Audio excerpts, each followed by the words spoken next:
آئیے. آپ کے بھائی چلے گئے واپس؟ نہیں ابھی یہی ہاں یہی ہے. وہ نمبر 2 ہیں بھائی 3 عمر کے لحاظ سے آپ کی والدہ سے؟ نمبر 1 جی. یہ سب سے بڑے یہ ہیں سب سے بڑے. جو کل ملے تھے پرسوں؟ اچھا ٹھیک ہے. آسٹریلیا سے آئے تھے؟ جی آسٹریلیا سے. آپ کے ساتھی ہوتے ہیں وہ؟ ان کو بھی نہ بلا لیا آپ نے؟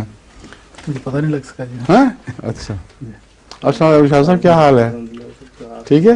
اچھا پھر آپ کی باری آئی ہے، آپ شروع کریں.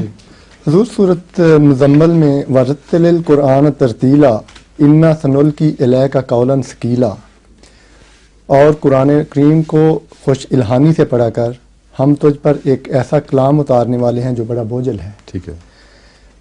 پہلے قرآن پاک کا ذکر ہے، پھر قولا ثقیلا کا ذکر ہے. ان دونوں میں کیا فرق ہے؟ اور اس قرآن ترتیب ہی کی میں طرف کیا اشارہ ہے. قول ثقیل کسی بیرونی اور کلام کی بات نہیں ہو رہی. قرآن کریم کے متعلق یہ ہے کہ اس کی ذمہ داریاں بڑی بوجھل ہیں، اور اس لیے اس کو کھول کر الگ الگ پڑھا کر، تاکہ مفہوم بھی لوگوں کو پوری اچھی طرح سمجھ آ جائے اور احکام کو سمجھنے میں آسانی ہو. کیونکہ جس کلام میں ذمہ داریاں سب سے زیادہ ڈالی گئی ہوں، اس کو ٹھہر کر سمجھنا، اس کے مفہوم پر پوری طرح عبور حاصل کرنا، یہ ذمہ داریوں کو ادا کرنے میں ممد ہوتا ہے. تو قول ثقیل سے مراد کوئی الگ بات نہیں ہے.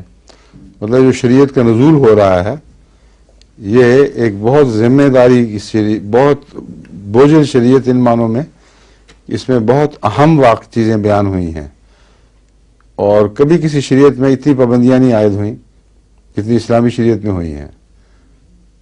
تبھی تو بعض لوگ رشدی سے اٹھے ہیں کہ جی 5 وقت کی نماز اور پھر یہ کرو، وضو اس طرح کرو.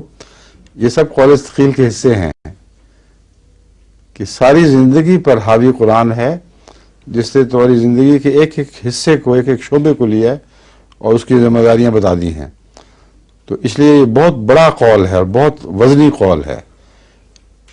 اس کو افراتفری اور جلدی میں نہ سمجھا جا سکتا ہے، نہ اس کی ذمہ داریاں پھر صحیح ادا ہو سکتی ہیں.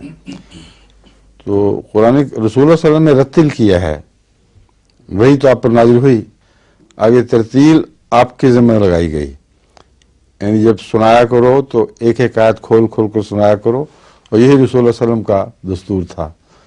تلاوت بھی اسی طرح کرتے تھے، اور پھر جو حدیث میں مضمون قرآن کریم سے تعلق میں بیان ہوتا تھا وہ آیت بیان کر کے اس کی مثالیں دے کر.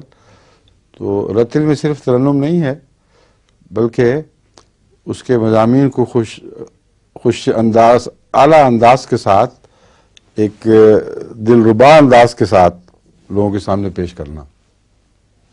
سمجھے؟